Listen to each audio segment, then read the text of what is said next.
අපි මේ පාර ප්‍රොජෙක්ටර් එක කරන්න යන්නේ RC boat එක බිල්ඩ් කරන්න. මේක මම තනියෙන් බිල්ඩ් කරපු එකක්. මේක තනිකර ස්ටීල් වලින් තමයි හදලා තියෙන්නේ. ඔක්සිජන් කරලා මේ පාසල තියෙනවා මේ පැති. වෙන මේකේ ෂේප් එක අරන් තියෙන්නේ කොහොමද කියලා. නමලා මෙතනින් මැදින් දෙකර නමලා තමයි මේ කපලා මේ ඉස්සරහා මේ නිකන් ෂේප් එක අරන් තියෙන්නේ. මේක සාමාන්‍යයෙන් වලට මගේ අතත් එක්ක හිතාගත්තේ සයිස් එක කොහොමද කියලා. මට ස්කේල් සයිස් එක මම හරියටම අයිඩියා එකක් නැහැ. 110 ස්කේල් වගේ නෝ ඊට වඩා ටිකක් ලොකුයිනේ. 108 ස්කේල් වගේ කියලා තමයි කියන්න වෙන්නේ. මේක දැන් ඉලෙක්ට්‍රොනික්ස් ටික දාලා ෆුල් හයි කරන්න පාර්ට්ස් ඔක්කොම ඇවිල්ලා තියෙන්නේ. සම්පූර්ණ වීඩියෝ එක බලන්න හදන හැටි සම්පූර්ණයෙන්ම පෙන්නනවා. ඒත් එක්කම බෝට් එකක් හරවන්න අපිට ඕන කරන මේ ස්ටීරින් එක මේ විදිහට හදාගෙන තියෙනවා. මම මෙතන පොඩි සරණේරුවක් හයි කරලා මේක හෝස් දෙකක් විදලා දිනවා. ටිකක් වතුර යන්න නැති හරිය උඩින් ඒ හරිය මේක විදලා දිනවා. ඒක විදිහට තමයි මේතනට තව කැලලක් ඇවිල්ලා සර්වර් එක හයි වෙන විදිහට. තව ඔයාලට මේකට ඕන කරනවා ට්‍රාන්ස්මිටර් එකේ රිසීවර් එක. ඒ වගේම මෝටර් එකට ගන්න ESC එකක්. මම දැනට හිතන් ඉන්නේ සාමාන්‍ය අපි දාන පොඩි මෝටර් එකක් දාන්න බලමු. මට පොඩි අයිඩියා එකක් තියෙනවා මගේ ක්‍රෝලර් එකේ තියෙන ලොකු මෝටර් එකක් සහ ESC එක. ඒක දාන්නත් අයිඩියා එකක් තියෙනවා. බලමු. ඒක මම දාන්න යනවා. ඒතර සර්වර් එක තියෙනවා. ඔයාලට පේනවා මේක MG995 servo එකක්. මේක හයි කරලා අපි ස්ටීරින් වෙන්න දාන්න හදන්න පුළුවන්. මේකේ මේන්ම පාර්ට් එක තමයි මෙන්න මේ propeller shaft එකත් එක්ක එන propeller එක. මේක ඔයාලට ඔන්ලයින් තමයි ඕඩර් කරගන්න වෙන්නේ. මම නම් මේක ඩලාස් එකකින් තමයි ඕඩර් කරගත්තේ. ඔයාලට තව ඒ වගේ ඕන වෙබ්සයිට් එක මම හිතන් තියෙනවා. ලංකාවේ නම් මට තාම ගන්න තැනක් හම්බුන්නේ නැහැ හෙව්වට. ඔයාලට ඕඩර් කරගන්න තමයි වෙන්නේ. මේක තියෙන විශේෂත්වය තමයි මේක මේ පැත්තට දාලා يعني හිලක් විදලා මේ හිලක් විදලා මේක දාන්නට පස්සේ මේ වටේ මේක ඇතුළ රොටේට් වුණාට මේ වටේ වෙනවා නම් මේක වටේ ඇතුළ රොටේට් වුණාට වටේ රොටේට් වෙන්නේ නැහැ. මේක සම්පූර්ණයෙන් සිලිකන් දාලා සීල් කරාට පස්සේ මේ පැත්තේ මෝටර් එකෙන් එන රොටේෂන් එක එළියට යද්දි වතුර ලීක් වෙන්නේ නැහැ කොයි වෙලාවකත්. අපිට ඒක ඒ වගේ එකක් හදාගන්න ටිකක් අමාරු නිසා මේක ඕඩර් කරගන්න වෙනවා මේ පාර්ට් එක. ඒක තමයි මේකේ අපිට ටිකක් හොයාගන්න අමාරුම පාර්ට් එක. ඒ ටික දාලා මේක ෆුල් කම්ප්ලීට් කරලා බලමු. පේන්ට් කරලා ලස්සනට උඩ බොඩි එකක් හදලා ස්කේල් ඉදලා ලස්සනට බලමු වැඩ කරන්න. ඒ වගේම මම දැනට යූස් කරන්නේ 5200 mAh 4S නෙමෙයි මේක 3S බැටරි එකක්. ඉස්සරහට 4S බැටරි එකක් දාන්න හිතාගෙන ඉන්නවා. මේකට තව ටිකක් පවර්ෆුල් මෝටර් එකක් දාලා බලමු මේක ඉස්සරහට ගන්න. දැනට 3S තමයි යූස් කරන්නේ. ඒ විදිහට අපි හදලා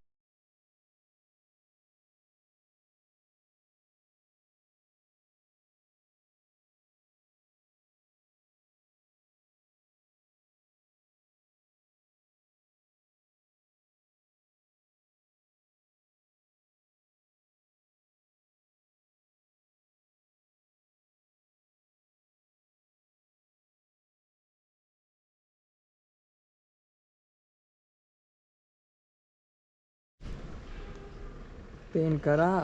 මෙතන පොඩි හිඩසක් තියන දිනවා පේන් කරන්න නැතුව මෝටර් මවුන්ට්ස් ටික ගහලා විදලා වැල්ඩින් කරලා ඒ වල ටික කරාට පස්සේ ඒ කැල ටික ආය පේන් කරන්න.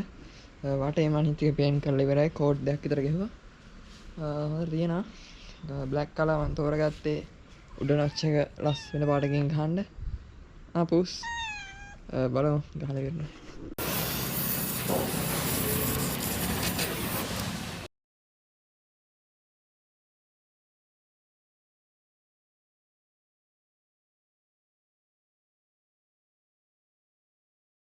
ඊට පස්සේ ඔයාලට පේනවා මේ විදිහට මෝටර් එක මවුන්ට් කරන්න මම මේක ඔක්සිජන් කරලා හයි කරලා තියෙනවා. ඊට පස්සේ මෝටර් එකට විදලා තියෙන හිල් වගේ මෙන්න මෙතන නට් දාලා මවුන්ට් කරන්න මෝටර් එක. මේ මෝටර් එකෙන් තියෙනවා මෙතන මෙහෙම නට් දාන්න හිල් වගේක් ඒවට නට් දාන්න පුළුවන් විදිහට. ඊට පස්සේ මේ විදිහට මෝටර් එක මවුන්ට් කරලා මෝටර් එකට වයර්ස් දෙකක් ජොයින් කරලා මම අර වලට පෙන්නපු ෂාෆ්ට් එක මේ පැත්තෙන් දාලා මෙතනින් ඩ්‍රිල් කරලා තියෙන්නේ. එකෙන් එළියට ආවා. මේක දැන් මේක වට කරනකොට මේ අපි සිලිකන් දාලා මේ අලවලා තියෙන කෑල්ල කරගෙන ඊට මේකට කියන්නේ shaft coupler එක කියලා මේ දෙක එකට කනෙක්ට් කරන කෑල්ල. ඒකේ ෆොටෝ මම වෙනම දාන්න.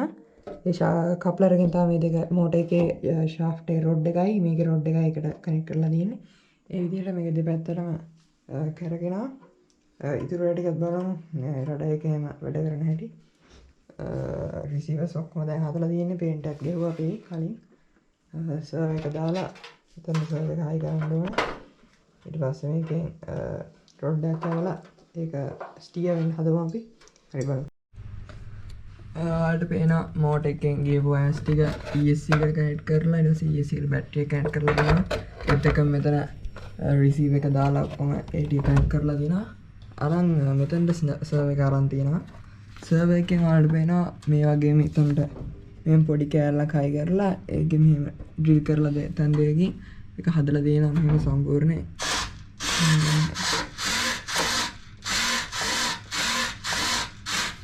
ඒ වගේම ඔයාලට පේනවා මේ මෝටර් එක throttle එක දුන්නම කරගෙනවා. ඒත් එක මේ වැත්ත propeller එක කරගෙනවා. ඔච්චර තමයි බේසික් බෝට් එකේ. අපි එනම් බලමු යාවලා. ඒත් එක්කම මෙතන උඩ හදලා තියෙන ලස්සනට ටිකක් මම කීටි බෝඩ් වලින් හදුවේ එච්චරම ලස්සන නෑ. පස්සේ හදන්න බලාගෙන ඒක රිමෝට් එකත් ඔක්කොම හරි රෙඩි කරලා තියෙන්නේ. යාවලා බලමු.